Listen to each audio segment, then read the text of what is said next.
Je suis Zafira Ouartsi, fondatrice et directrice d'Artissimo, qui fut la première école d'art privée en Algérie et qui est aujourd'hui un hub créatif et culturel. En fait, à l'ouverture d'Artissimo, nous nous adressions essentiellement à un public amateur. Donc, c'était des personnes qui avaient envie de pratiquer une activité artistique, donc que ce soit les arts visuels, mais ça pouvait être aussi de la danse, de la musique.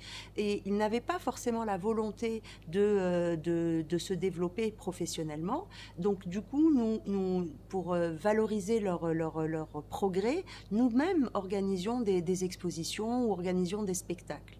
Par contre, il y a eu parmi tous les élèves amateurs qui étaient chez nous, certains qui ont finalement choisi cette voie-là pour se professionnaliser.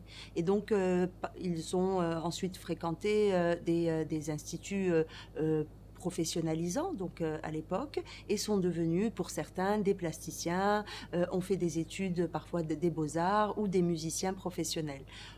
On a pas intervenu directement à leur développement, mais on a été quelque part l'espace qui leur a permis de savoir ce qu'ils voulaient faire dans la vie.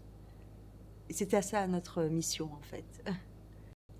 Alors d'abord, ça a été un long processus parce que notre mission première, et pendant des années, c'était justement l'enseignement, la transmission, la valorisation de la production artistique, en tout cas des artistes en Algérie. Mais on s'est rendu compte que pour beaucoup, ils n'avaient pas la possibilité véritablement de se professionnaliser ou du moins de travailler dans leur domaine. Et c'est à partir de là que nous avons entamé cette démarche qui fut assez longue dans notre réflexion, parce que parmi ces acteurs-là, vous allez avoir des artistes qui veulent justement, qui ont des projets, et puis vous allez avoir aussi des entrepreneurs, donc qui ne sont pas forcément des artistes, mais qui ont envie de travailler.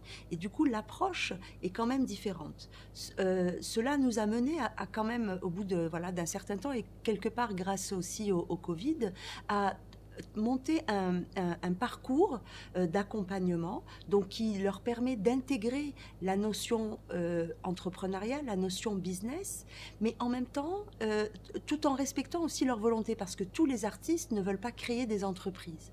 Donc la spécificité de ce parcours, à travers son contenu, c'est essentiellement de leur permettre de transformer leur idée en projet.